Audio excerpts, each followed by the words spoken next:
Body pains ఏమైనా ఉన్నాయా? ఒళ్ళు నొప్పులు ఏం లేవు. ఏం లేవు కదా జ్వరం?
हरि ओम तत्सतु।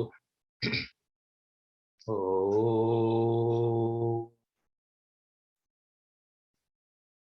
गुरुर्ब्रह्मा गुरुर्विष्णुः गुरुरेव महेश्वरः गुरुः साक्षात् परब्रह्म तस्मै श्री गुरवे नमः।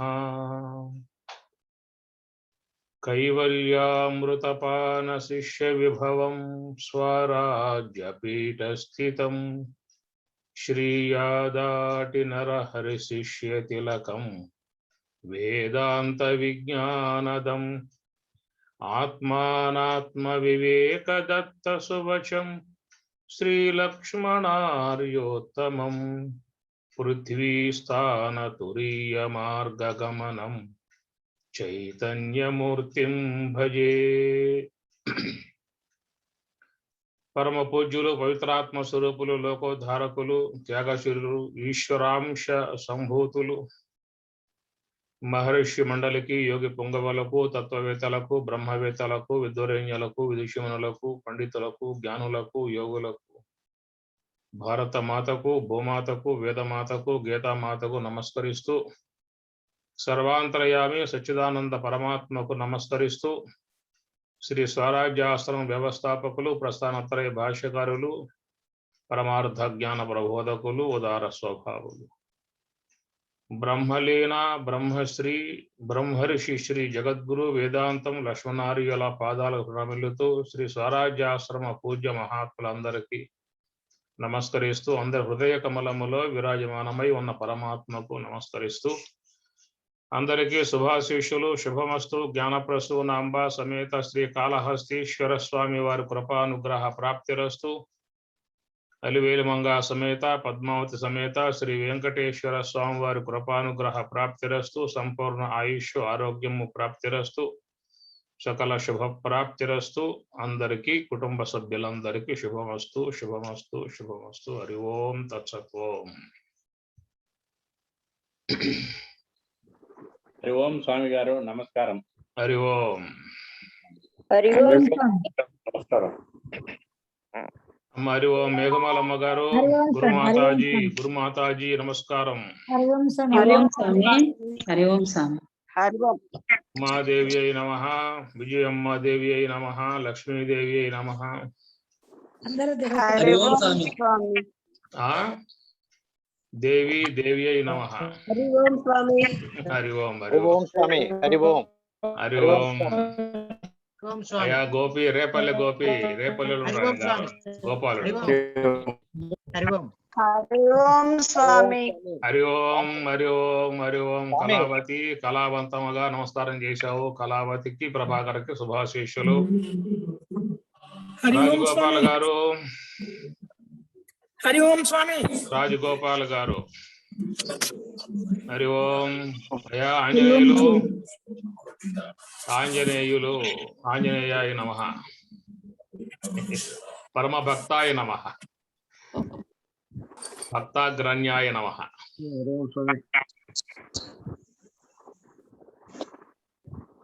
హరి ఓం.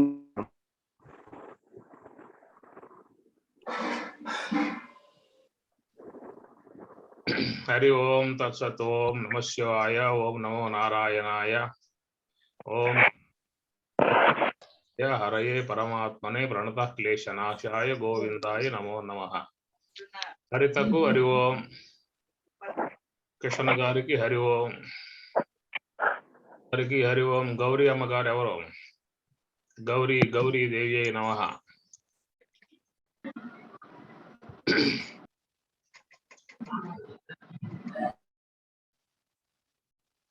తనువే గుడియట, తలయే శిఖరమట,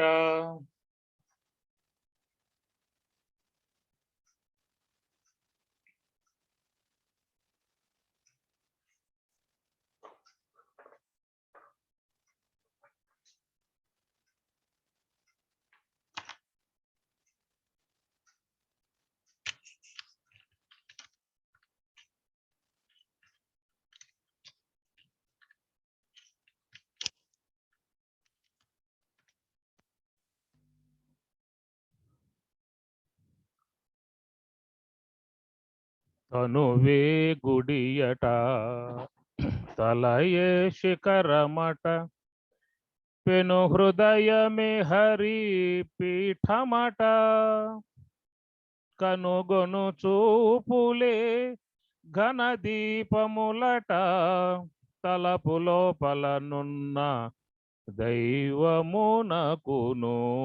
నిత్య పూజలివిగో.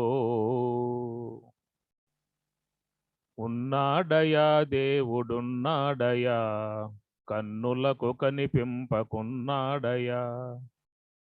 ఉన్నాడయా దేవుడున్నాడయా, కన్నులకు కనిపింపకున్నాడయా.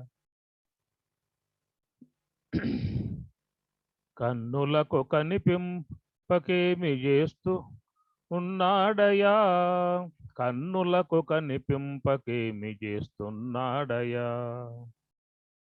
లోకాల చీకట్లు భోగార్ప రవిచంద్ర దీపాల గగనాన దిప్పేనయా. లోకాల చీకట్లు లోకాల చీకట్లు భోగార్గ రవిచంద్ర దీపాలు గగనాన త్రిప్పేడయా. లక్షలాదిగనున్న నక్షత్రముల నెల్ల నేలరాల్పకమింట నిలిపేనయా. నేలరాల్పకమింట నిలిపేనయా. ఉన్నాడయా దేవుడున్నాడయా, కన్నులకు కనిపింపకున్నాడయా.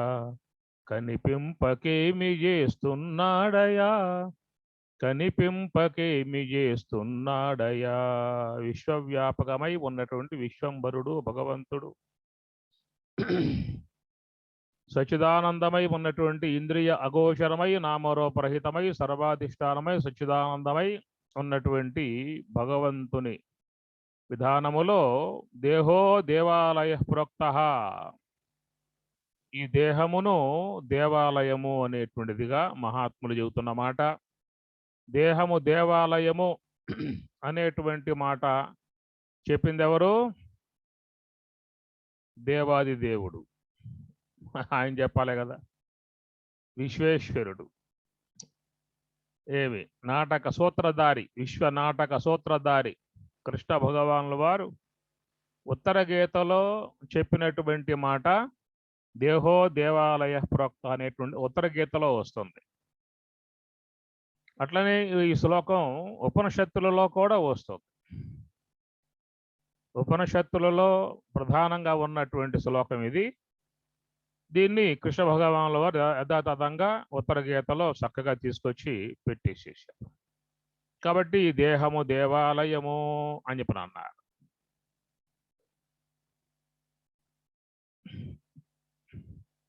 ఉత్తర గీతలో దేహము దేవాలయము అని చెప్పడం జరిగింది. భగవద్గీతలో దేహము దుఃఖాలయము అని చెప్పడం జరిగింది.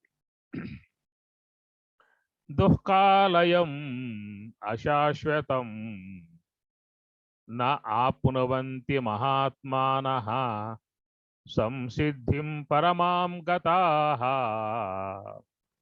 దుఃఖాలయం అశాశ్వతం. ప్రతి మానవ దేహాన్ని నిర్మాణం చేసిన తర్వాత భగవానుల వారు ప్రతి వాని మెడలో బోర్డు ఒకటి తగిలించాడు. ఏమిటా బోర్డు?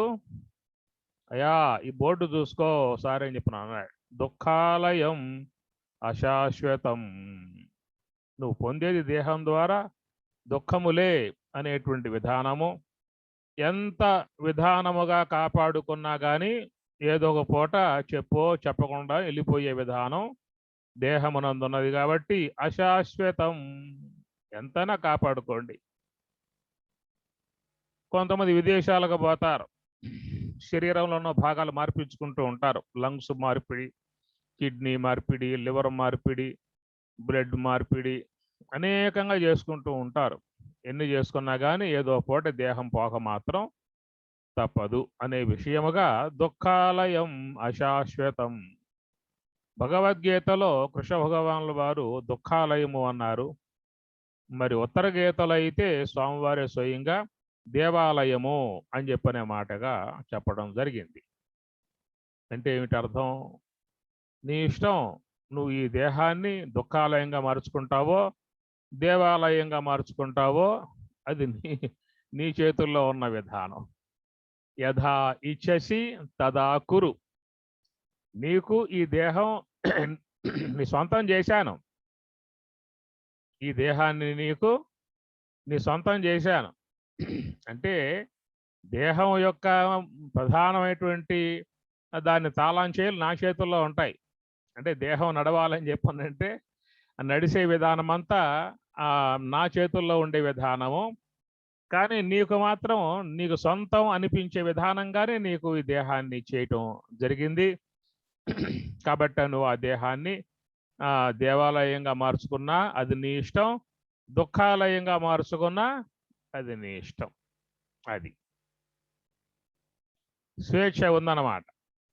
అందుచేత అయితే ఈ దుఃఖాలయంగా ఎందుకు అవుతుంది, దేవాలయంగా ఎందుకు అవుతుంది అనే విషయాన్ని మనం ఇక్కడ చెప్పుకునే ప్రయత్నం చేద్దాం.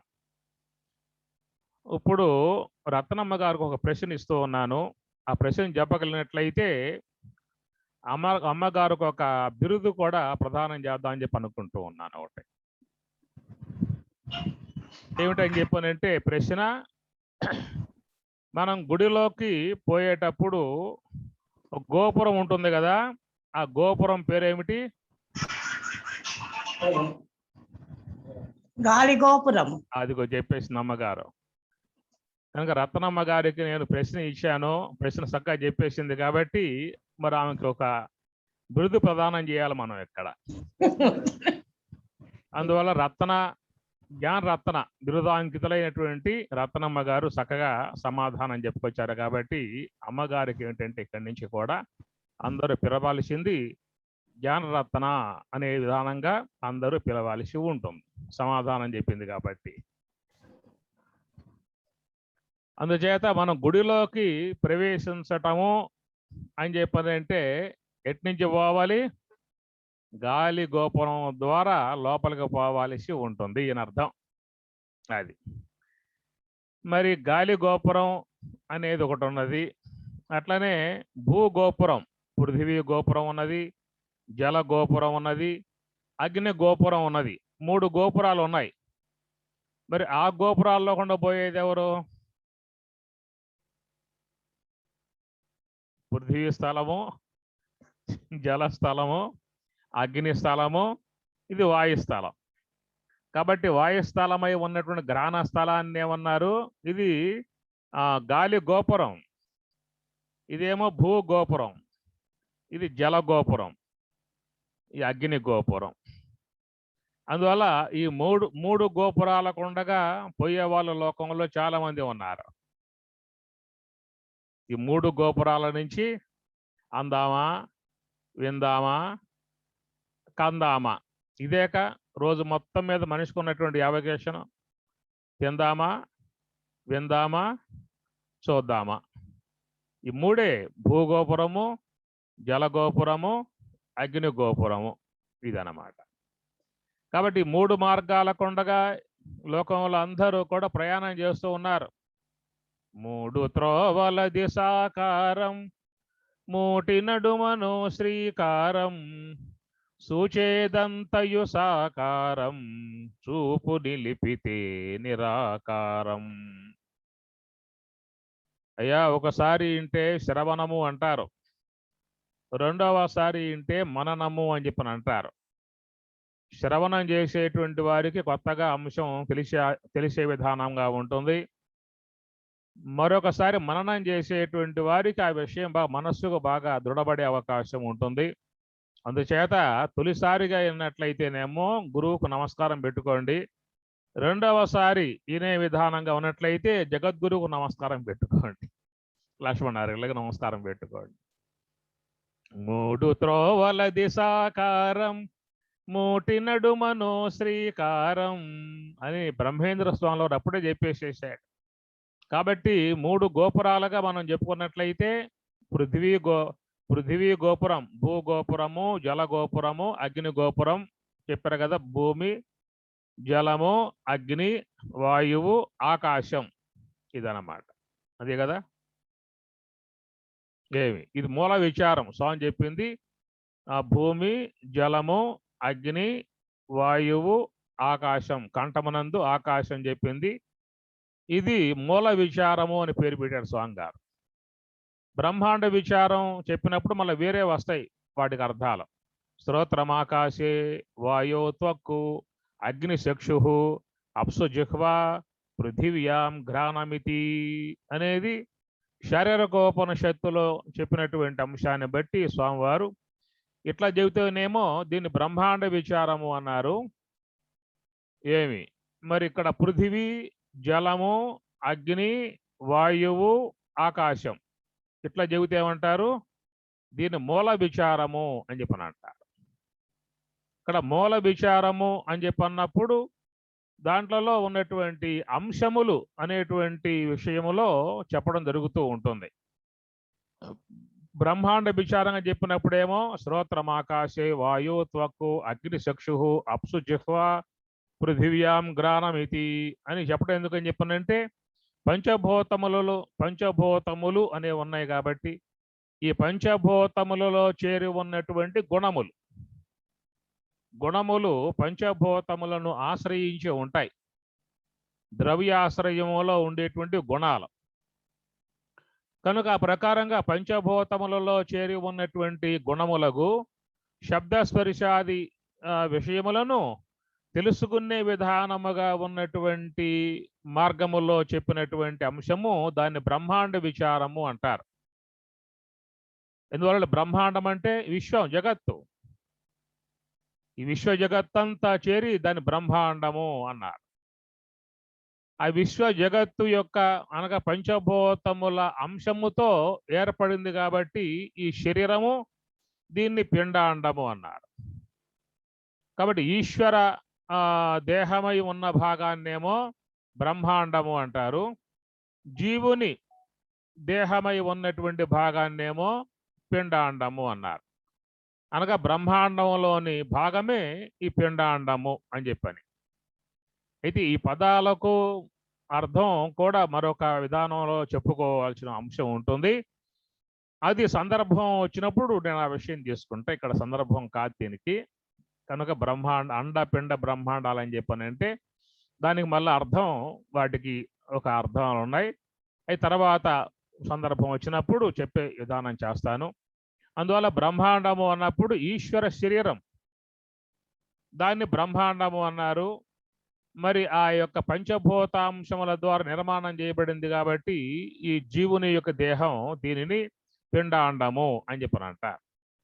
కనుక బ్రహ్మాండములో ఉన్నటువంటి ఏవైతే ఉన్నాయో గుణాలు, శబ్ద స్పర్శ రూప రస గంధాన్ని విషయాలు ఏవైతే ఉన్నాయో వాటిని తెలుసుకునే విధానముగా ఉన్నటువంటి మనలో శ్రోత్రము, త్వక్కు, చక్షువు, జిహ్వ, ఘ్రాణము. శ్రోత్రం చక్షుస్పర్శనంచ రసనం ఘ్రాణం ఏవచ అధిష్టాయ మనశ్చాయం విషయానుపసేవతే. గీత 15వ అధ్యాయము. ఈ ప్రకారముగా ఈ పంచేంద్రియముల ద్వారా మనం బయటకు పోయి ఈ బ్రహ్మాండములో ఉన్నటువంటి పంచభూతాలలో ఉన్నటువంటి విషయాలను ఆస్వాదించే విధానముగా ఉన్నటువంటి అంశముగా చెప్పిన బోధా విధానములో దీన్ని బ్రహ్మాండ విచారము అనేటువంటి మాటగా చెప్పుకొచ్చారు. తర్వాత మూల విచారంగా వచ్చినట్లయితే ఇక్కడ పృథివీ, జలము, అగ్ని, వాయువు, ఆకాశం, ఇది మూల విచారం. ఎందువల్ల పృథివీ అని చెప్పటం అని చెప్పనంటే ఈ భూమి యొక్క సంబంధంతో ఈ దేహం ఏర్పడింది కాబట్టి, అన్నాదుల ద్వారా ఈ దేహం పెరిగింది కాబట్టి, మరి ఆ అన్నాదులకు హేతువై ఉన్నటువంటి భూమి, అన్నాదులతో పెరిగి ఉన్నటువంటి ఈ దేహము, తిరిగి మరలా ఆ భూమిలోకి చేరిపోయేదిగా ఈ దేహం ఉన్నది కాబట్టి ఇది పృథివీ స్థలము అని చెప్పిన మాటగా చెప్పుకొచ్చారు. ఇది జలస్థలం. ఎందువల్ల అంటే జలము అని చెప్పనంటే నీరు పల్ల మెరుగు అనే ఒక సామెత ఉన్నది. నీరు పల్ల మెరుగు, నిజము దేవుడు ఎరుగు. ఇది లోకంలో చెప్పేటువంటి ఒక సామెత. ఉన్న వాస్తవం అంతే, సామెతే కాదు, ఉన్న వాస్తవం కూడా అంతే. నీరు పల్లానికి పోతుంది తప్ప ఎగువకు పోయే విధానం ఉండదు. అట్లాగా మరి ఎట్లయితే నీరు దిగువకు పోయే విధానముగా, పల్లానికి పోయే విధానముగా, అదో గతికి అదో భాగంలోకి పోయే విధానముగా ఉన్నదో, మన ఈ సూక్ష్మ దేహము కూడా ఎప్పుడు ఈ ప్రపంచ విషయాల వైపుకి మరి అనాత్మ సంబంధ మార్గంలోకి పోతుందే తప్ప జ్ఞాన సంబంధమై ఉన్నటువంటి ఎగువకు పోవటానికి దీనికి ఇష్టం ఉండదు. ఏమి ఇప్పుడు నీరెట్లా పల్లానికి పోతూ ఉంటుందో మన సూక్ష్మదేహం కూడా విషయాల వైపుకు పోవటంలో ఉన్నంత ఉత్సాహం నివృత్తి మార్గం సోహం భావ ధ్యానము ద్వారా ఎగువకు పోవటానికి ఇది ఇష్టపడదు. ఇప్పుడు చూడండి, ఏదన్నా ధ్యానం చేద్దామంటే 10 నిమిషాల్లోనే సాలే అని చెప్పి అంటుంది. ఏదైనా మహాత్ముల ప్రసంగములు వినటం, మహాత్ముల బోధలు వినటం అని చెప్పానంటే అబ్బా సాలే అని చెప్పి అంటుంది. అదే టీవీ ముందు కూర్చుంటే అయ్యో సార్లే అని చెప్పి అంటుందా? అప్పుడే అయిపోయింది, ఇంకో సినిమా వేయరా అని చెప్పి అడుగుతుంది మళ్ళా. కాబట్టి ఈ ప్రకారంగా ఈ సూక్ష్మ దేహము విషయాల్లోకి పోవాలంటే బాగా ఉత్సాహంగా ఉంటుంది తప్ప, మరి సోహం భావ ధ్యానములో ఉండాలన్నా, మహాత్ముల బోధలు శ్రద్ధగా వినాలని చెప్పనన్నా అది ఎగువకు పోవటానికి ఇష్టపడదు. ఇప్పుడు సోహం భావ ధ్యానము అన్నాం, అది ఎగువకు పోయే మార్గం అన్నమాట. కాబట్టి ధ్యానంలో కూర్చున్నప్పుడు మనం ఏం చేస్తామంటే టైం పెట్టుకుంటాం. 10 నిమిషాలు, 20 నిమిషాలు, లేదా అరగంట, అంతకు మించి పెట్టుకోలేండి. అట్లా అలారం పెట్టుకొని కూర్చుంటాం అన్నమాట. అట్లాగే టీవీ ముందు కూర్చుంటాం అనుకోండి, ఒక అరగంట అని టైం పెట్టుకుంటాం లేదా? ఆ టైం పెట్టుకోం. అక్కడ గడియారం ఎదురుగా ఉన్న పీకి పక్కన పారేస్తాం. కనుక టైం తెలియదు అక్కడ, మనకి ఎంత అయిపోయింది తెలియదు. మధ్యాహ్నం అయిపోతుంది, భోజనం వేళ కూడా దాటిపోతుంది. ఇంట్లో అమ్మగారేమో రావయ్యా రావయ్యా వంటలు ఆరిపోతానని అని చెప్పి అంటా ఉంటుంది. ఈయన ఇదొక్కటి చూసి వస్తాయని చెప్పనే మార్గంగా అట్లా కూర్చుంటాడు. అంటే ఏమిటి అర్థం? ఈ సూక్ష్మ దేహము పల్లానికి పోతుందే కానీ మెరకకు పోయే ప్రయత్నం అది చేయదు. కాబట్టి ఈ విషయంలో లక్ష్మణార్యులు చెప్పిన మాట ఇక్కడ మూల విచార రీతిగా ఆకాశ స్థలము అది జల స్థలంగా చెప్పుకొచ్చారు. మూల విచార రీతిగా ఇది ఆకాశ స్థలము. ఇందువల్ల శబ్దం వింటుంది కాబట్టి ఆకాశ గుణం శబ్దం, శబ్దాన్ని వినేది స్తోత్రేంద్రియం కనుక శ్రోత్రేంద్రియ స్థలం ఆకాశ స్థలముగా అది బ్రహ్మాండ విచారం. కానీ మూల విచారం ఏమిటి అంటే ఇది సూక్ష్మదేహ స్థలం అన్నమాట. అనగా తిని తిని తిని తిని స్థూల దేహం పెరిగే విధానముగా ఉంటే విని విని విని సూక్ష్మదేహం పెరిగే విధానంగా ఉంటుందన్నమాట. ఎట్లయితే అన్నపానీయాదులు స్థూల దేహానికి ఆహారమై ఉన్నవో అట్లా సూక్ష్మదేహానికి కూడా శబ్దాదులు అనేటువంటివి ఆహారంగా ఉందన్నమాట. కనుక ఎలాంటి శబ్దములు వింటామో అలాగా మన సూక్ష్మదేహం కూడా తయారవుతుంది. ఎవరెవరు ఏ ఏ శబ్దాలు పెడుతూ ఉంటారో ఆ శబ్దాలే బయటకు వస్తాయి. సూక్ష్మదేహానికి మనము ఏ శబ్దాలు పెడతామో ఆ శబ్దములే బయటకు వస్తాయి. కాబట్టి బ్రహ్మ విద్య బాగా అధ్యయనం చేశామనుకోండి, నోరిప్పాము అంటే భగవద్గీత శ్లోకాలు, ఉత్తరగీత శ్లోకాలు, ఉపనిషత్తుల శ్లోకాలు, భాగవత శ్లోకాలు ఏవో జాలు వాడుతూ ఉంటాయి, గంగా ప్రవాహం లాగా వస్తూ ఉంటాయి. కొంతమంది అయితే అనాత్మ సంబంధమై ఉన్నటువంటి వాటిని బాగా అధ్యయనం చేసి ఉంటారు, దాంట్లో వాళ్ళ ప్రావీణ్యత పొంది ఉంటారు. ఇక వాళ్ళు నోరిప్పారు అని చెప్పినంటే చుట్టుపక్కల అందరూ కూడా దూరంగా పారిపోవాల్సిన పరిస్థితి ఏర్పడుతుంది. అంత విధానంగా కూడా వాళ్ళు అరిసే అరుపులు కానీ తిట్లు కానీ దారుణంగా ఉండేటువంటి యొక్క పదజాలాలు కూడా వాళ్ళు అవలీలగా వాడేస్తూ ఉంటారు. మనం ఎంత ప్రయత్నం చేసినా ఒక్క మాట మాకు రాదు మనం నోటమ్మటి. వాళ్ళకి ఏమిటాయి అంటే వాళ్ళు బాగా దాంట్లో ప్రావీణ్యులు, గండబెండెర పొందినటువంటి వారు, వాళ్ళు భాషా కోవిదులు, ప్రపూర్ణులు. కొంతమంది నోరిప్పితే అంతే సంగతులు అన్నమాట. ఎందువల్లంటే ఆ సూక్ష్మ దేహానికి ఆహారం వాళ్ళు అది పెట్టారు. గమనించండి, స్వామి చెప్పిన బోధ చాలా బాగా ఉంటాయి. కనుక మనం ఆహారంగా పెడుతూ ఉన్నాం సూక్ష్మ దేహానికి. ఎలాంటి ఆహారంగా పెడితే బాగుంటుందనే విషయాన్ని మనం ఆలోచించుకోవాల్సి ఉంటుంది.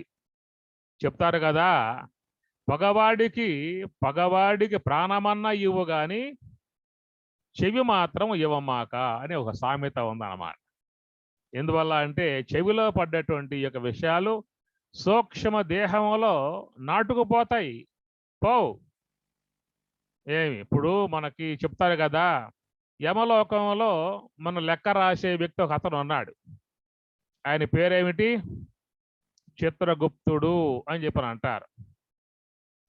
చిత్రగుప్తుడు అనగా లోకంలో ఎవరైనా కానీ ఏ ఏ కార్యాలు చేస్తూ ఉంటారో పుణ్యం కానీ పాపం కానీ మొత్తం కూడా లెక్కపత్రంగా అన్ని రాసి పెట్టే విధానముగా చిత్రగుప్తుడు ఉంటాడు.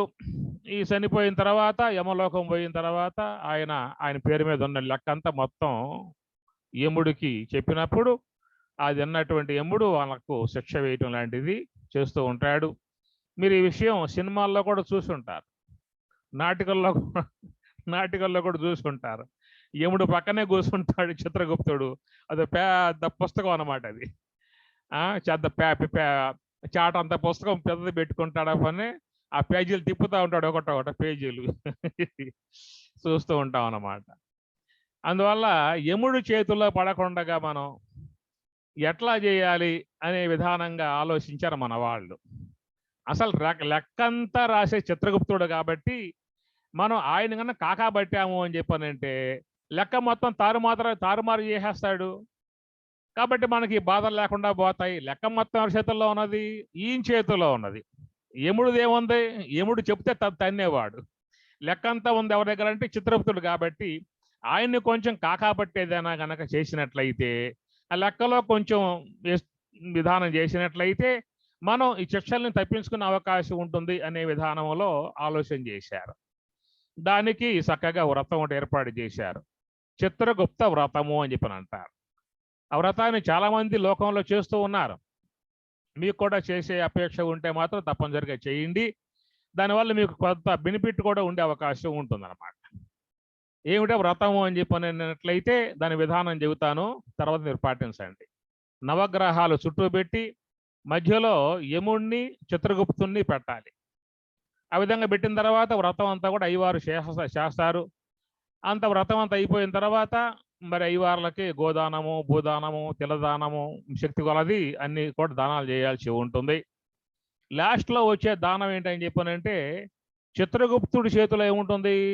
పెన్ను అన్నమాట. అందువల్ల బంగారంతో చేసిన పెన్ను ఒకటి మీరు తయారు చేసి పెట్టుకోవాలి. 1 కేజీ బంగారం అనుకోండి పెన్ను. అట్లాగా పుస్తకం ఉంటుంది కదా, అది కూడా బంగారంతో తయారు చేయాలి. అది 2 కేజీలు అన్నమాట. 2 కేజీలతో పుస్తకము, 1 కేజీ పెన్ అన్నమాట. ఇట్లాగా చేసి కనుక మీరు మీ గ్రామంలో గ్రామ కర్ణానికో ఎవరో ఉంటారు అయ్యవార్లు, వాళ్ళు దానం చేసినట్లయితే ఆ దానానికి మెచ్చుకొని చిత్రగుప్తుడు ఏం చేస్తాడంటే మీ చిట్టాలో ఉన్నటువంటి పాపం మొత్తం తీసేస్తాడు, పుణ్యం మాత్రం అట్లాగే ఉంచుతాడు అన్నమాట. ఎప్పుడైతే ఈ విధంగా పాపం మొత్తం కొట్టేశాడో, దానికి ఇంటి కొట్టేసేసాడో, ఈ పుణ్యం మాత్రం ఉంటుంది కాబట్టి మీకు 1 వే స్వర్గలోకానికి 1 వే అన్నమాట. నరకలోకానికి పోవాల్సిన అవసరం లేదు. ఇక ఇందులో పాపం ఉంటేగా, పాపం లేదు కాబట్టి నేరుగా స్వర్గానికి వెళ్ళిపోవచ్చు. ఇట్లాగా చాలామంది కూడా భక్తితో ఆ వ్రతాన్ని చేసుకునే విధానం ఉన్నారు. ఎందువల్ల కేజీ పోతే పోయింది బంగారం, 2 కేజీలు పోతే పోయింది బంగారం. బంగారం ముఖ్యమా, ప్రాణాలు ముఖ్యమా? ప్రాణం ముఖ్యం మనకి. ఆ విధంగా మరి చాలా లోకంలో చేస్తున్నారు వ్రతాన్ని. దాని ద్వారా వాళ్ళు ప్రయోజనం పొందే విధానంగా భావించుకుంటూ ఉన్నారు. భావం గొప్పది. తర్వాత ఉన్నటువంటి యొక్క వాస్తవాలు ఏమిటని చెప్పానంటే చిత్ర అంటే బొమ్మ, గుప్తము అంటే దాయటం. చిత్ర అంటే బొమ్మ, గుప్త అంటే దాయటం. నీ సూక్ష్మ దేహమే చిత్రగుప్తుడు. సూక్ష్మ దేహమే చిత్రగుప్తుడు. చిత్ర అనగా బొమ్మ, గుప్తం అంటే దాయటము. మనం జీవితంలో తెలిసో తెలియకో, ఎవరికి చెప్పకో, ఎవరికి కూడా తెలియకుండగానో తెలిసో ఎన్నో కార్యాలు చేస్తూ ఉన్నాం. ఎవరికి తెలిసినా ఎవరికి తెలియకపోయినా లోన ఉన్నటువంటి సూక్ష్మ దేహానికి మాత్రం తెలియకుండా ఉండే అవకాశము లేదు. కనుక నువ్వు చేసే ప్రతి కార్యం యొక్క సంబంధమై ఉన్న ముద్ర నీ సూక్ష్మ దేహంలో ప్రింట్ అయిపోతా ఉన్నది. ఒకవేళ మీకు పాపాలు రాకుండా ఉండేటువంటి మార్గంగా ఆలోచించినట్లయితే మీకు ఉపాయం చెబుతా. పాపకార్యాలు చేసుకోవచ్చు, కానీ పాపం మాత్రం వచ్చే అవకాశం లేకుండా ఉండే విధానం ఒక మార్గం ఉన్నది. ఏమిటా మార్గము అని చెప్పానంటే మీరు ఏ పాపకార్యం చేస్తూ ఉన్నప్పటికీ కూడా సూక్ష్మ దేహం కంటపడకూడదు.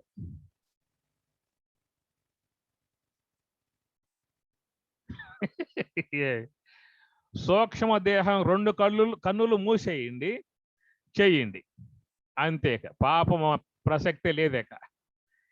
చేయగలరా?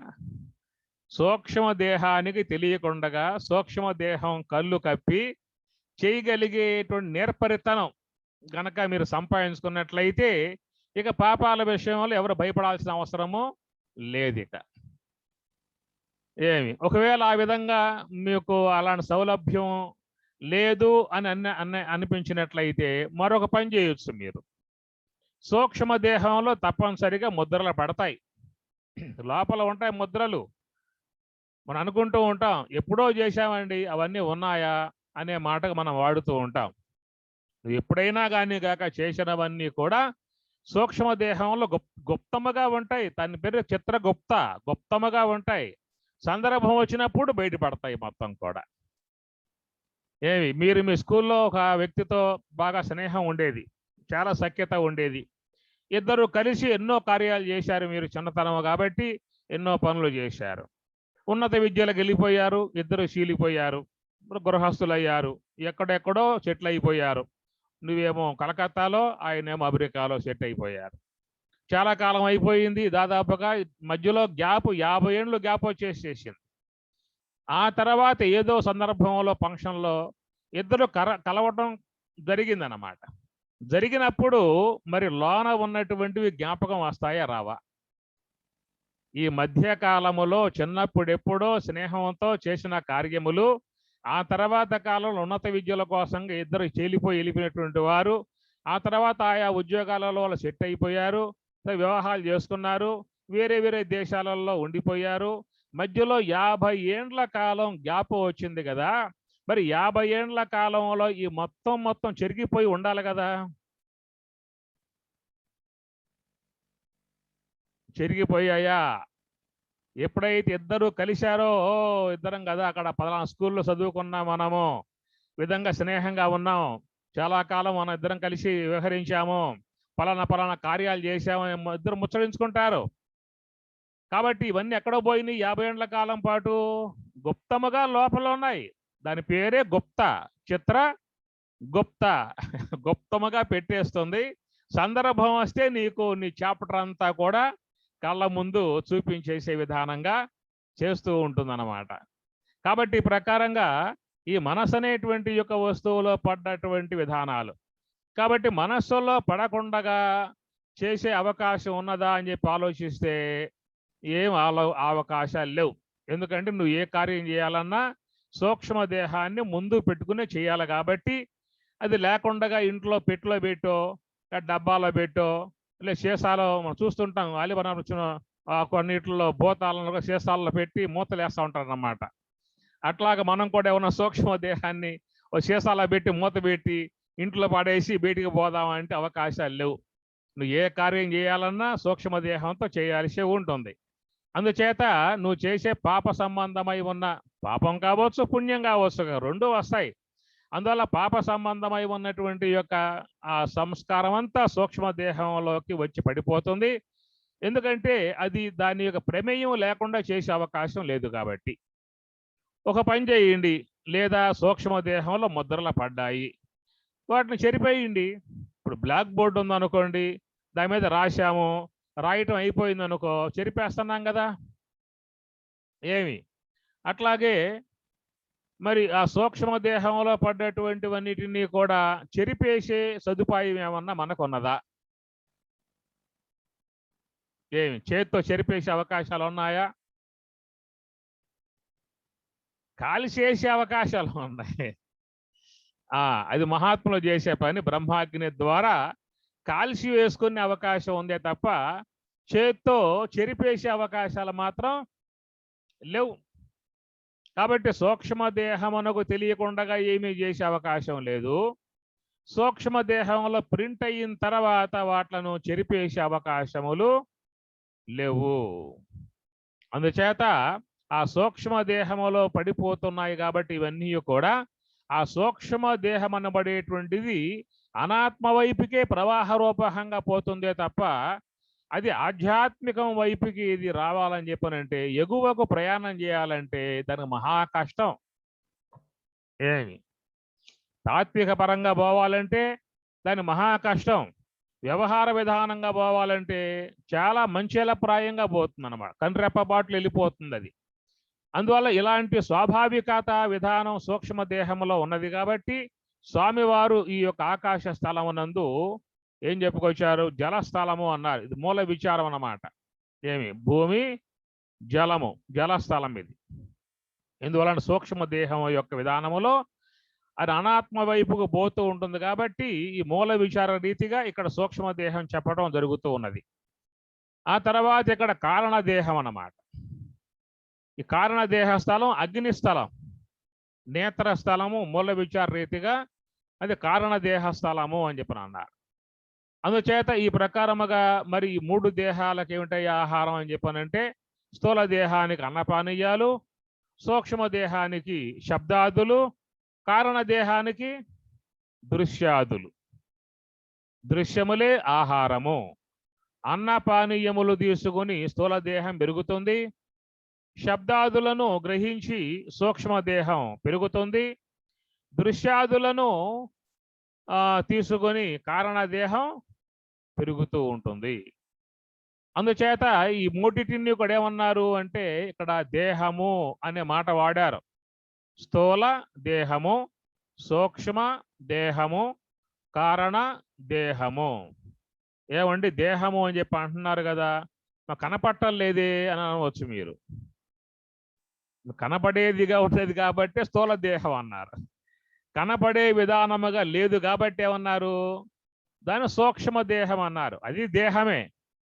ఎందుకన్నాం దేహమని? దెహ్యతే అన్నరసేన వర్ధయతి ఇది దేహ అని ఉత్పత్తి. అన్నరసము చేత పెరిగేది కాబట్టి దేహము అన్నారు. మరి స్థూల దేహానికి అన్నపానీయాలు పెరుగుతుందండి, మరి సూక్ష్మ దేహానికి అన్నపానీయాలు ఏమిటి అని అనుకోవచ్చు. సూక్ష్మ దేహానికి అన్నపానీయాలు శబ్దాదులే కాబట్టి శబ్దాదులతో సూక్ష్మ దేహం పెరుగుతుంది, అన్నపానీయాలతో స్థూల దేహం పెరుగుతుంది, దృశ్యాలు ముందు పెట్టుకుని కారణ దేహం పెరుగుతుంది. కాబట్టి ఈ ప్రకారంగా పెరిగేటువంటి ఈ దేహాలకు మనం అన్నం పెట్టాలా మానేయాలా?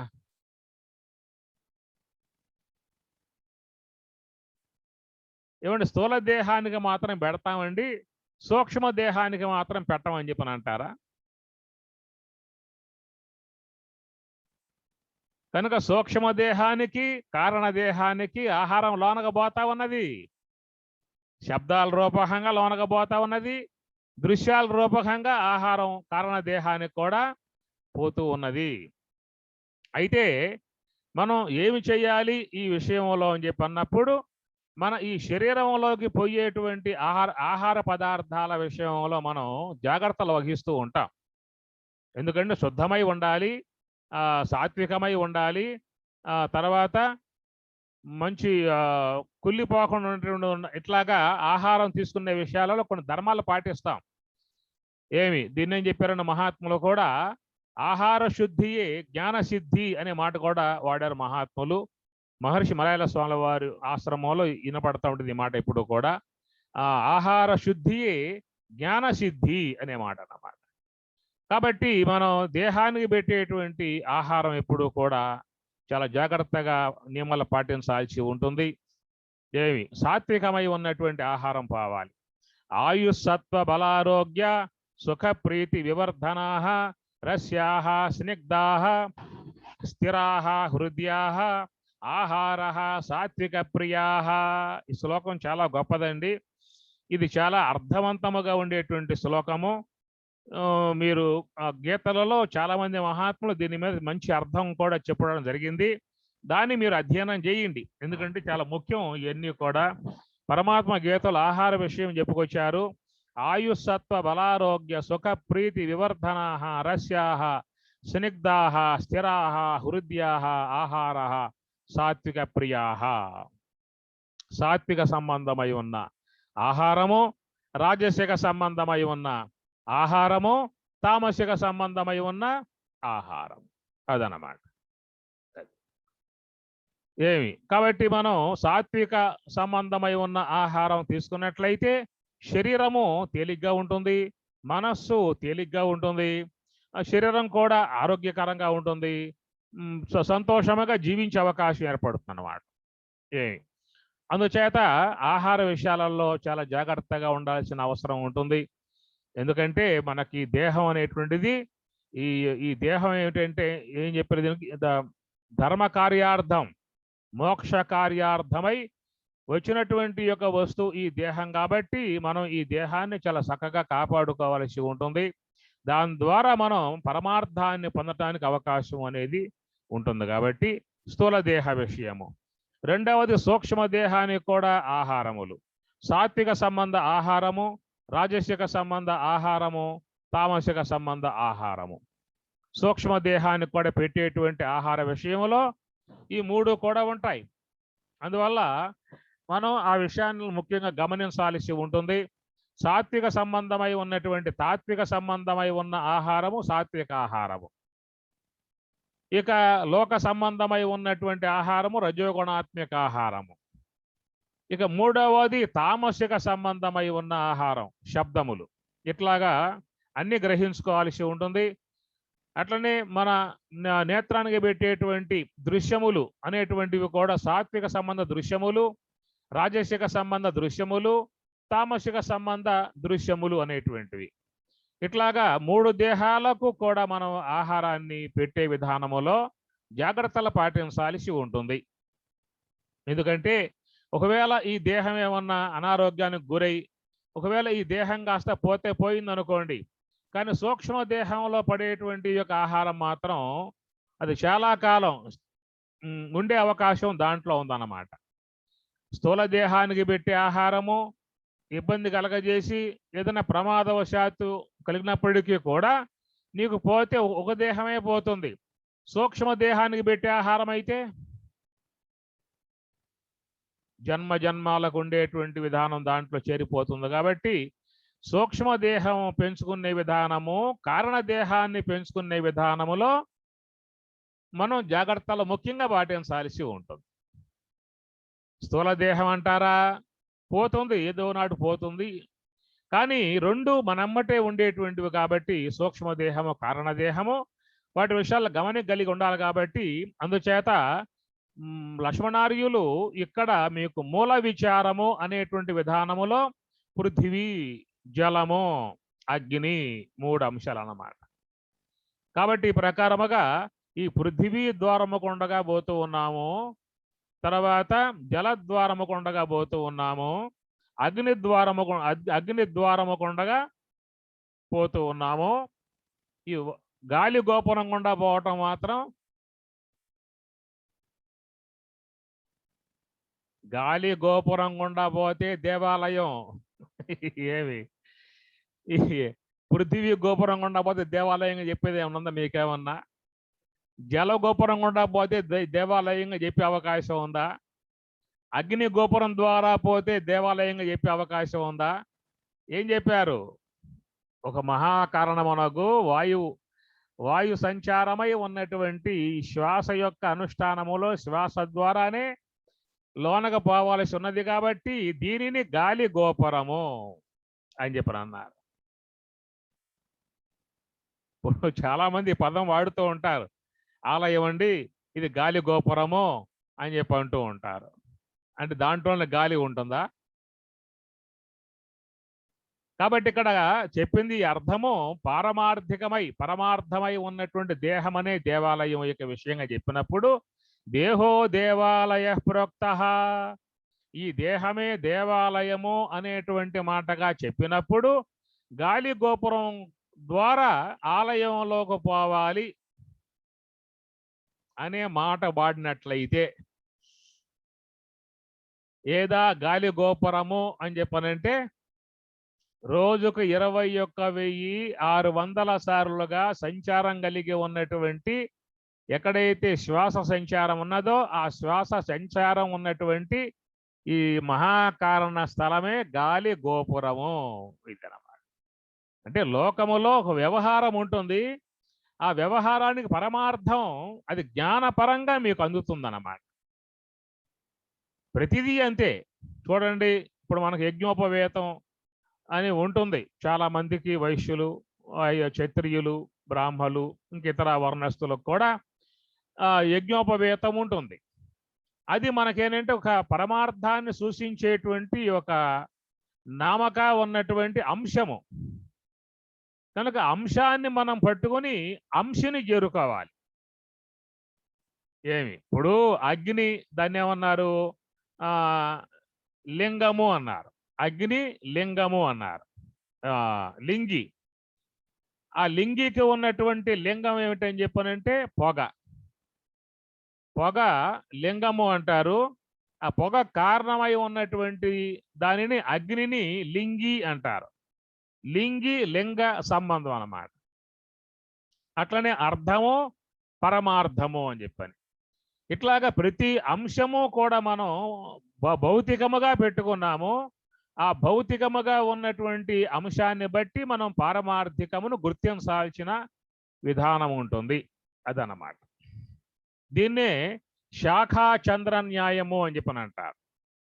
శాఖా చంద్ర న్యాయము. శాఖ అంటే పాడ్యమి రోజున మీకు చంద్రుడు కనబడటానికి కొంచెం ఇబ్బంది పడాల్సి వస్తుంది. పాడ్యమి చంద్రుడు చూడాలంటే త్వరగా మనకు కనబడే అవకాశం ఉండదు. దానికి ఏం చేస్తారని చెప్పానంటే నాయన ఎట్రా అని చెప్పని అంటారు. చూడు ఆ చెట్టు ఉంది కదా, ఆ చెట్టు కొమ్మ ఉన్నది కదా, ఆ కొమ్మకు పైన కొంచెం చూడు అంటారు.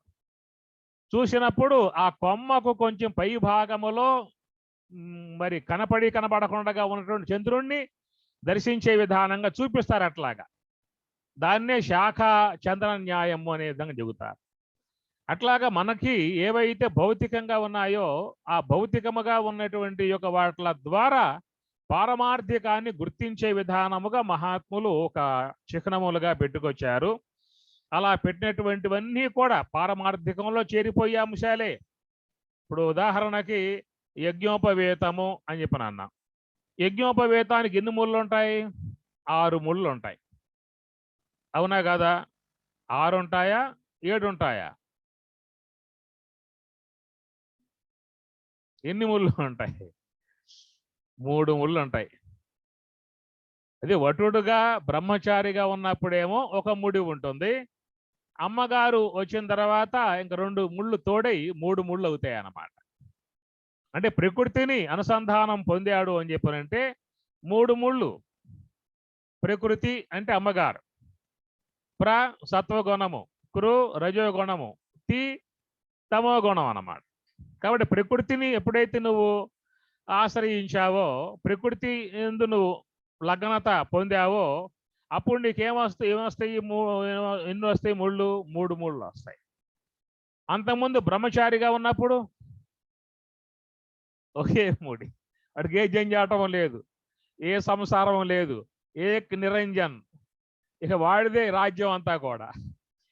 ఎప్పుడైతే 3 ముళ్ళు పడ్డాయో ఆడ 3 ముళ్ళే, ఈడ 3 ముళ్ళే, మొత్తం బంధం. ఇద్దరు కూడా 3 ముళ్ళు వేసుకున్నారు ఆ పన్ను. సాత్విక రాజసిక తామసిక ప్రకృతిలో ఇద్దరు కలిసి మునకేశారు ఆ పన్ను. ఆ మునకైటంతో సంసార సాగరం ఘోరం, సంసార సాగరం ఎదుర లాంటిది వచ్చేస్తుంది అన్నమాట. కాబట్టి ఈ ప్రకారంగా ఒక పారమార్థికముగా ఇంతే కదా అర్థము. దాంట్లో పోతే యజ్ఞోపవేత విషయంలో చాలా అర్థం ఉన్నది. అమ్మగారికి వేసే 3 ముళ్ళు మంగళసూత్రానికి కూడా పారమార్థికంగా చాలా అర్థం ఉన్నది. ఇట్లాగా ఒక అంశములో ఉన్నాయి అని చెప్పానంటే ఆ అంశాలకు పారమార్థికము అనేటువంటి దాన్ని మహాత్ములు చూపించే విధానం ఉంటుంది. అందుచేత మనం గుడిలోకి పోవాలంటే, ఆలయంలోకి పోవాలంటే ఎవరైనా కానీ కాక గాలి గోపురం ద్వారా పోవాల్సిందే. గాలి గోపురం లేకుండా ఏ ఆలయం సాధారణంగా ఉండదు. ఆలయ నిర్మాణం చేసేటప్పుడు చుట్టూ ప్రహరీ గోడ కడతారు. ఆ ప్రహరీ గోడకు దానికి గాలి గోపురం అనేటువంటిది పెడతారు. అందుచేత ఆలయంలోకి పోవాలని చెప్పనంటే గాలి గోపురం ద్వారా పోవాలి అనేటువంటి విషయము పారమార్థికముగా చూసినప్పుడు, ఈ దేహమే దేవాలయము అని చెప్పుకున్నప్పుడు, ఈ దేహమనే దేవాలయంలో దేవదేవుడు అనగా శుద్ధ బ్రహ్మము, శుద్ధ బ్రహ్మ పరాత్పర రామ అంటారు కదా. అట్లా శుద్ధ బ్రహ్మమై ఉన్నటువంటి యొక్క భగవంతుని మనం దర్శించే విధానముగా మన ప్రయాణం ముందుగా ఆరంభం అయ్యేది ఎక్కడ అని చెప్పనంటే గాలి గోపురం నుండి పోవాల్సి ఉంటుంది. అందుచేత ఇది గాలి గోపురం. అంశ యొక్క ఆశ్రయం కలిగి ఉన్నటువంటి విధానమే గాలి గోపురం. ఇది దైవం వద్దకు పోయే విధానము. మిగతా గోపురాలు చెప్పుకున్నాము. పృథివీ గోపురము, జల గోపురము, అగ్ని గోపురం. ఈ 3 కూడా అనాత్మను చేర్చేటువంటి విధానంగా ఉన్నాయి ఈ గోపురాలు. కాబట్టి ఈ 3ంటిని ఆశ్రయిస్తేనేమో ఈ అనాత్మ సంబంధమై ఉన్నటువంటి ప్రకృతిలో చేరిపోయే విధానం ఏర్పడుతుంది. ఒక గాలి గోపురం ద్వారా ప్రయాణం చేసేటువంటి వారు మాత్రమే పారమార్థికమై ఉన్నటువంటి బ్రహ్మం వద్దకు పోయే అవకాశం ఉన్నది. మనం ప్రపంచం వద్దకు పోయే ఉద్దేశం ఉందా, పరమాత్మ వద్దకు పోయే ఉద్దేశం ఉందా? ప్రపంచం వద్దకు పోయే ఉద్దేశం ఉంటే మాత్రం వాళ్ళు పృథివీ గోపురం ద్వారానో, జల గోపురం ద్వారానో, అగ్ని గోపురం ద్వారానో పోతేనే వాళ్ళకి ప్రపంచం దర్శనం అయ్యే అవకాశం ఉంటుంది. పరమాత్మ దర్శనం పొందే ఉద్దేశం ఉంటే మాత్రం గాలి గోపురం ద్వారా ఉండగానే పోవాల్సిన విధానము ఉంటుంది. అందుచేత ఇక్కడ చెప్పిన విషయం ఏంటని చెప్పానంటే, ముందుగా చెప్పే మీకు ఈ దేహమును మహాత్ములు దేవాలయము అన్నారు. అదే స్వామి కృష్ణ భగవానుల వారు ఈ దేహాన్ని దుఃఖాలయము అనే మాట వాడారు. దేహో దేవాలయ ప్రోక్త అని అన్నారు. దుఃఖాలయం అశాశ్వతం, ఇది దుఃఖాలయము అన్నారు. కాబట్టి దేహము దేవాలయము, ఈ దేహమే దుఃఖాలయము. ఎట్లా అయింది? ఎవరైతే గాలి గోపురం గుండా పోకుండగా,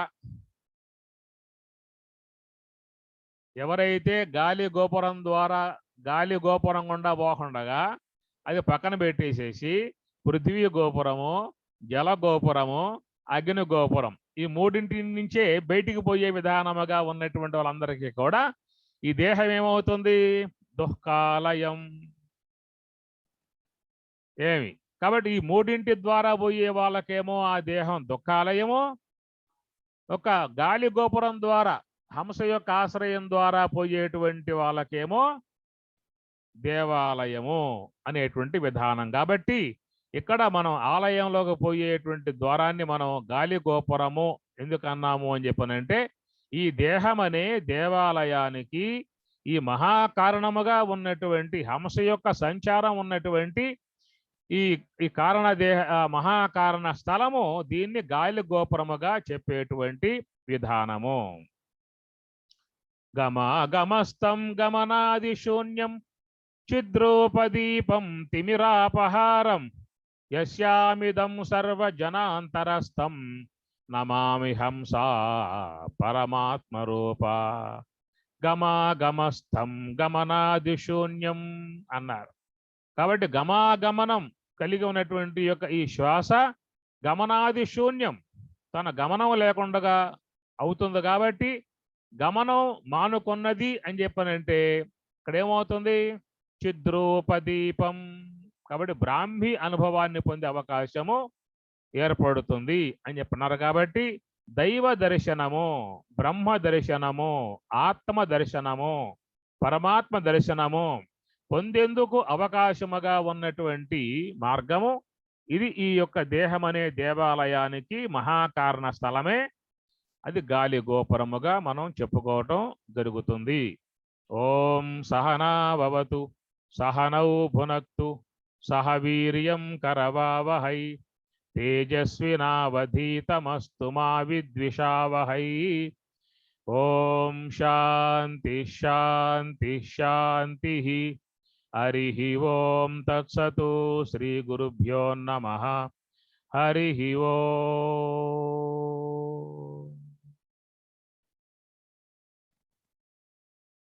హరి ఓం తత్సత్వం. తాళం తీసా. హరి ఓం స్వామి. అమ్మ హరి ఓం.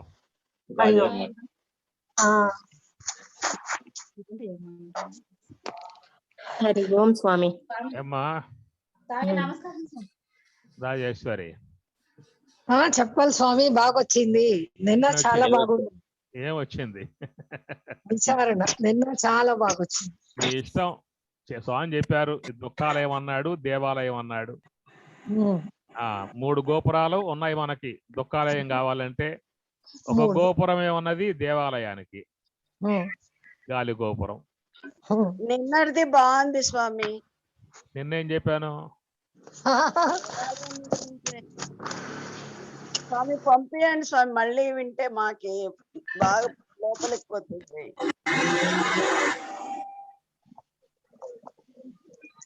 నమస్కారం సార్.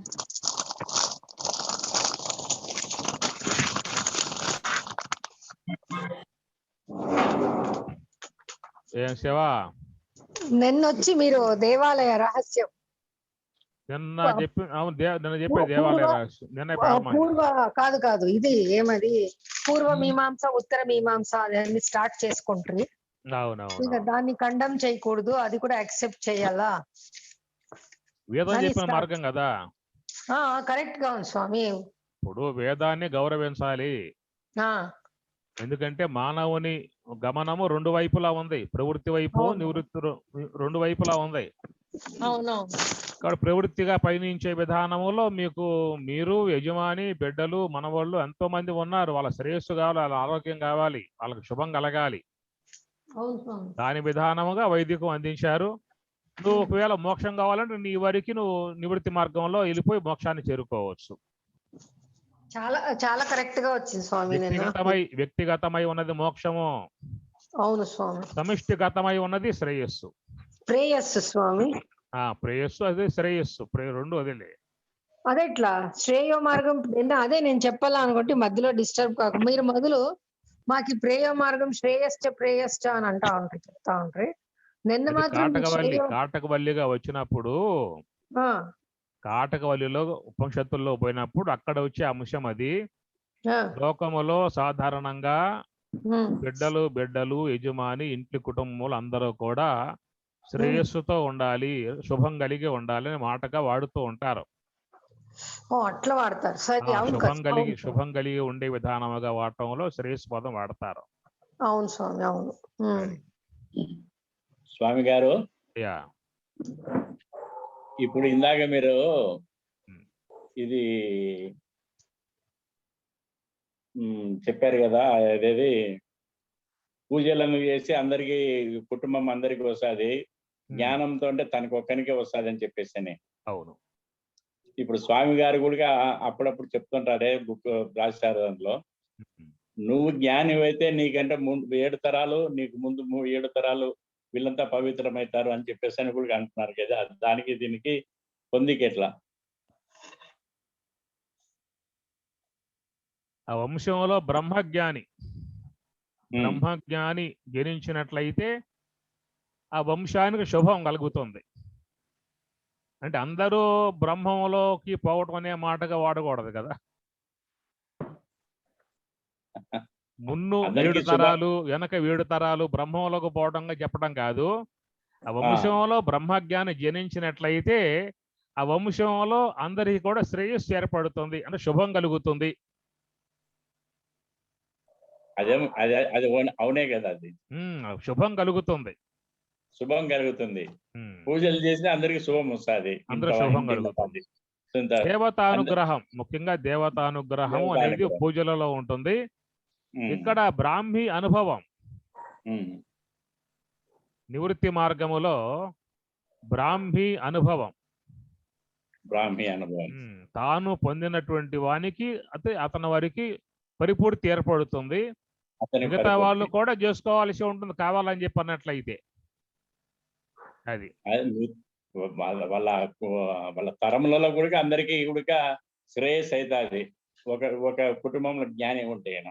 అది ఇప్పుడు మనం చెప్పుకునే విషయంలో బ్రహ్మం గారు ఉన్నారు, ఆయన మహాజ్ఞాని బ్రహ్మవేత్త. ఆయన కుమారులు ఉన్నారు. ఎవరికి అయిపోయింది ఆ జ్ఞానం? వాళ్ళల్లో ఈశ్వరమ్మకు వచ్చింది. ఈశ్వరమ్మ అంటే మనవరాలు కాబట్టి ఆమెకు ఆ సంస్కారం మళ్ళా వచ్చింది. మరి బిడ్డలలో చూసినట్లయితే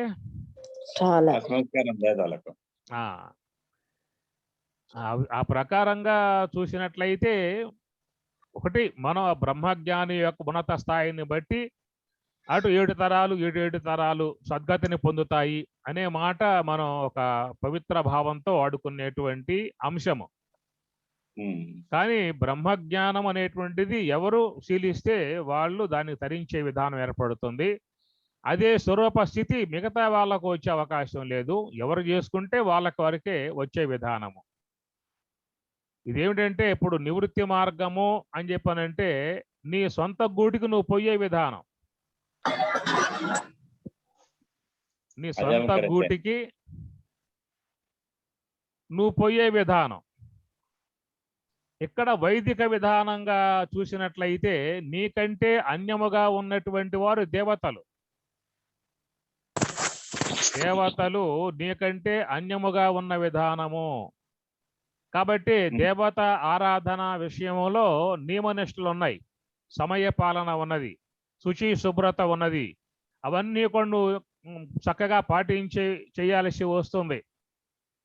అదే నీ ధ్యాన విషయం చెప్పినప్పుడు ఆసీనోవా శయానోవా గచ్చన్ తిష్టన్ సదా సదా అశుచి అన్నాడు. పైగా సర్వకాల ప్రయత్నేన యోగయుక్తో భవార్జున.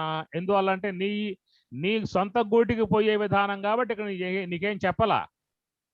నీకంటే అన్యముగా ఉన్నటువంటి దేవతామూర్తులు కాబట్టి వాళ్ళ దగ్గర నువ్వు గౌరవంగా ఉండాలి, మర్యాదగా ఉండాలి, భయభక్తులు కలిగి ఉండాలి, విధి విధానం కలిగి ఉండాలి, నియమనిష్టలు కలిగి ఉండాలి. అన్ని పాటించినట్లయితే నీకు అనుగ్రహం లభించే అవకాశము ఏర్పడుతుంది. అందుచేత అది దేవతారాధన సంబంధ అంశాలు మీకు వేదం పూర్వభాగంలో వస్తుంది. ఇక నీ యొక్క సొంత విషయముగా చూసినట్లయితే అది ఉత్తర భాగంలో ఉండేటువంటి యొక్క విధానము.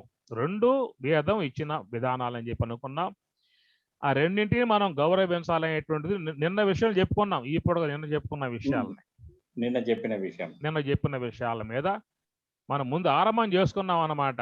ఇందువల్ల అంతరార్థ అంశాలు చెప్పుకుంటున్నాం కాబట్టి ఈ బాహ్యమునందు ఉన్నటువంటి అంశాలను నిరసిస్తారేమో, వాట్లను దూషిస్తారేమో, తక్కువ చేసి మాట్లాడతారేమో, అవి కూడా వేదమే ఇచ్చింది కాబట్టి వేదవాక్యం గౌరవించాల్సి ఉంటుంది అన్న అంశం మీద మాట్లాడుకున్నాం నిన్న. బాగుంది స్వామి. నిన్న నాకు కొన్ని సందేహాలు వచ్చినాయి, కానీ నేను అది రాసుకున్నప్పుడు మాత్రము దానికి జవాబు సరైన సమంగా వచ్చేసింది. పూర్వ భాగం అంటే ఉత్తర భాగం అంటే అని చెప్పేసి చాలా రోజుల నుంచి నాకు సందేహం ఉంటున్నది. కానీ నిన్న అది పూర్వ భాగం అంటే దానికి సరి అయిన రీతిలో నా మనసు స్పందించింది. చాలా బాగుంది స్వామి. తర్వాత ఇంకోటి స్వామి, భగవద్గీతలోనే ఎవరెవరు వాళ్ళ ఇష్టానుసారంగా వాళ్ళ దైవాన్ని కొలుస్తారో ఆ రూపంలో నేనే వారికి ఫలాన్ని ఇస్తున్నా అని చెప్పేసి అని కూడా అంటారు కదా స్వామి గారు. యో యో యాం యాం తనుం భక్తః శ్రద్ధయాచ్యుతుం ఇచ్చతి తస్య తస్య అచలాం శ్రద్ధాం తాం విదదామ్యహం తాం విదదామి ఇస్తూ ఉన్నాను అని చెప్పి అన్నాడు.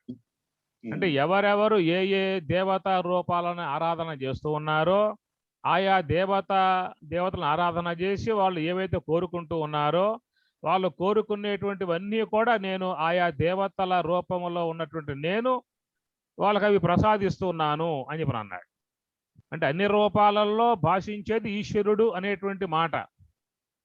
మీకు ఇది భగవద్గీత 10వ అధ్యాయంలో ఆదిత్యానాం అహం విష్ణు రుద్రాణం శంకరశ్చాస్మి మునీనాం అప్యహం వ్యాసః పాండవానాం ధనంజయ వృష్ణీనాం వాసుదేవోస్మి. వృష్ణి వంశంలో వాసుదేవుడు నేను అన్నాడు, రుద్రులలో శంకరుడు నేను అన్నాడు, మరి విష్ణువు నేను అని చెప్పి అన్నాడు. ఇవన్నీ ఏమిటంటే ఈశ్వరుడే అనేక రూపాలలో ఆయన భాషిస్తూ ఉన్నాడు. కాబట్టి ఆయా రూపాలను ఆరాధించేటువంటి వారు ఆయా రూపాల నుంచి ఆ ఈశ్వరుని ద్వారానే అవి పొందబడేటువంటివిగా ఉన్నాయి ఆ ఫలితాలు అనేటువంటి విషయం అన్నమాట. అక్కడ ఆ వేదం యొక్క పూర్వ భాగంలో చేరి ఉన్నటువంటి అంశాలు అవన్నీ కూడా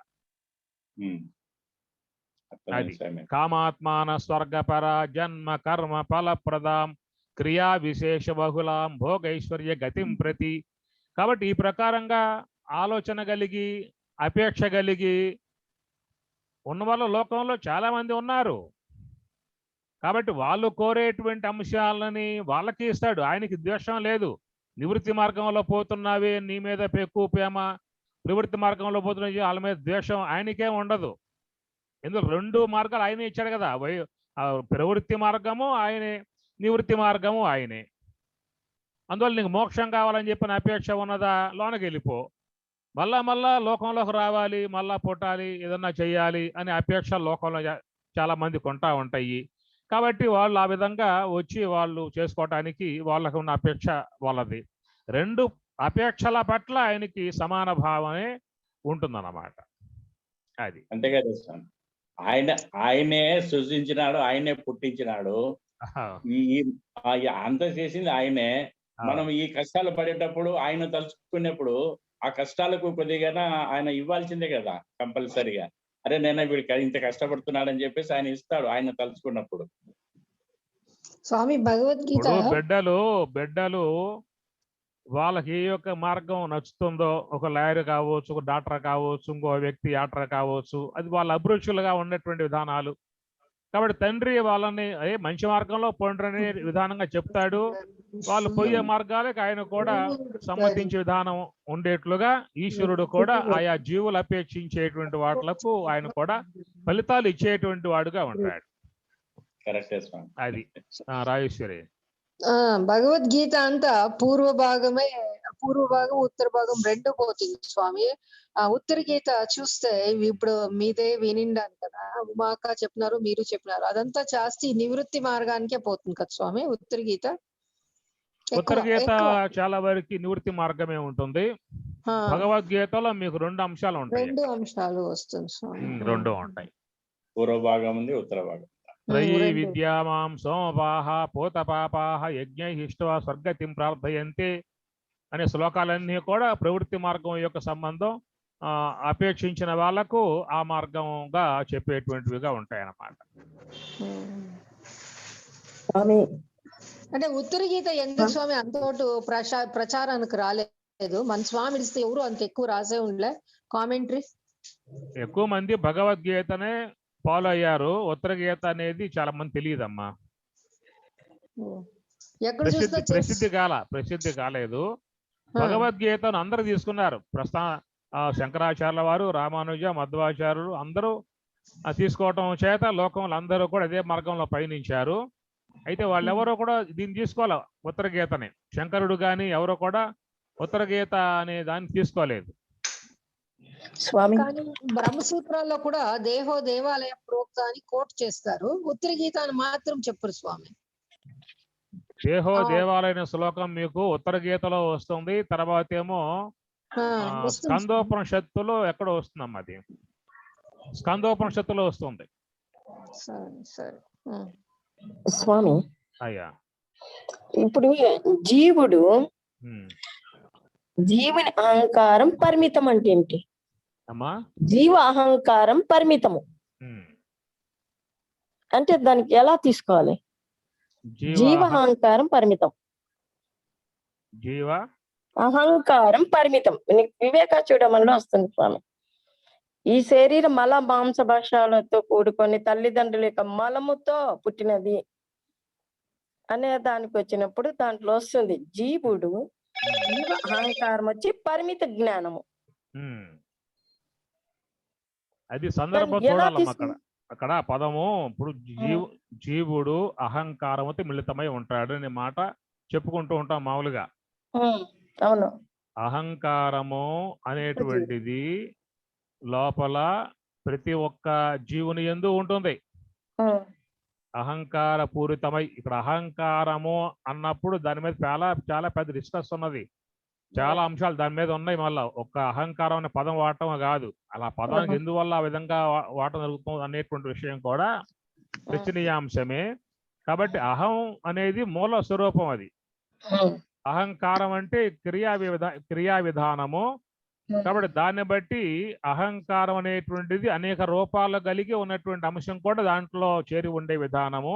టోటల్ గా జీవుడు అహం యొక్క అహంకారముతో ప్రవర్తిస్తూ ఉన్నాడు అనేటువంటి మాట చెప్పుకోవడం జరుగుతుంది. పరిమితము అపరిమితము అనే అంశాలు అవి తర్వాత వచ్చేటువంటి కథనాంశాలు. పరిమితము అపరిమితము, మిక్కుటము అతి మిక్కుటము, తక్కువో ఎక్కువో అవన్నీ కూడా వ్యక్తిగతమై ఉన్నటువంటి వ్యవహారాన్ని బట్టి ఉండేటువంటివి. టోటల్ గా చెప్పినప్పుడు జీవుడు అహంకార యుక్తుడు. అది. Thank you sir.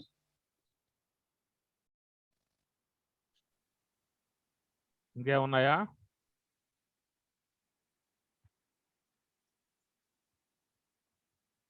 ఓం సహనా భవతు సహనౌ భునక్తు సహ వీర్యం కరవావహై తేజస్వినావధీతమస్తు మా విద్విషావహై.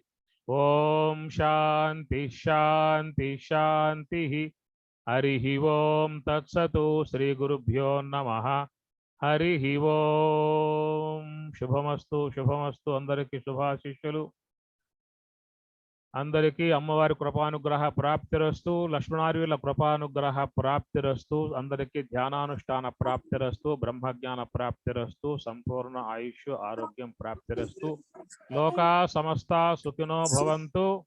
సర్వే జనా సుఖినో భవంతు. ఓం తత్సత్. ఓం తత్సత్. ఓం. హరి ఓం తత్సత్. రేపు ఏ వారము? ఏ వారం?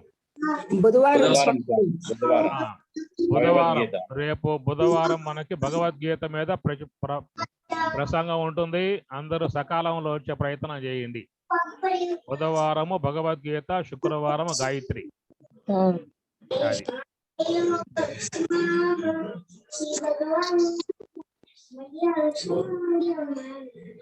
హరి ఓం. హరి ఓం.